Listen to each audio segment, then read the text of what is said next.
ଦୀର୍ଘ 15 ଦିନ ହେଲା ମେଘ ପୁରା ଲାଗିକି ରହୁଛି। ଭାରି ଇରିଟେଟ୍ ଲାଗିଲାଣି। କଣ କରିବା ସାଙ୍ଗମାନେ? ଆମ ଓଡ଼ିଶାରେ ତ ମେଘ ହେଲା ମାନେ ତା ସହିତ ଛଣାଛଣି ଜିନିଷଟା କମ୍ପଲସରି।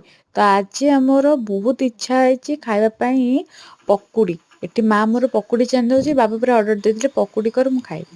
ଆଉ ସେଇ ପକୁଡ଼ିକୁ ଦେଖିକି ମୋର ଆଉ ଲୋଭ ସମ୍ବରଣ ନ କରିପାରି ଗୋଟେ ତାତିଲା ଆଣିକି ଖାଇଦେଲି ଯେ ମୋ ଜିଭ ଫୁଟକା ହେଇଗଲା। ଆଡ଼େ ଲୁଚିକି ବି ଖାଇବାକୁ ମୋତେ ପଡ଼ୁଥାଏ। କାଳେ ବାବାଙ୍କର ଗୋଟେ ରଡିରେ ମୋର ଏକାଥରେ ଖାଇବା ଛାଡ଼ିଯିବ। ସେ ତ ତେଲ ଜିନିଷ ଖାଇବାକୁ ମନା କରନ୍ତି ମୋତେ, ମୋ ଦେହରେ ଯାଏନି ବୋଲି। ତ ତାଙ୍କୁ ଦେଇକି ମୁଁ ଗୋଟେ ତାଙ୍କରି ଥାଳିଆରୁ ଗୋଟେ ଖାଇଦେଲି। ତାତି ଯାଉଥାଏ ମୋ ଜିଭ ପୋଡ଼ିଗଲା। ସକାଳେ ମୁଁ ଅଟା, ସୁଜି, ପିଆଜ, ଗାଜର ପକେଇକି ଗୋଟେ ଚକୁଳି ପିଠା କରିଥିଲି। କିନ୍ତୁ ସେ ଚକୁଳି ଆଣ ବଳି ପଡ଼ିଥିଲା। ସେଇ ଚକୁଳି ଆଣକୁ ଏଇ ତେଲ ଦେଖିକି ଭାବିଲି କି ଯେମିତି କରନ୍ତି ମାଲପୁଆ, ଯଦି ସେଇ ଟାଇପ୍ର କରିବି। ଦେଖିଲା ବେଳକୁ 2ଟା ଖଣ୍ଡେ କଲି, ସେ ଭାରି ତେଲିଆ ହେଇଗଲା।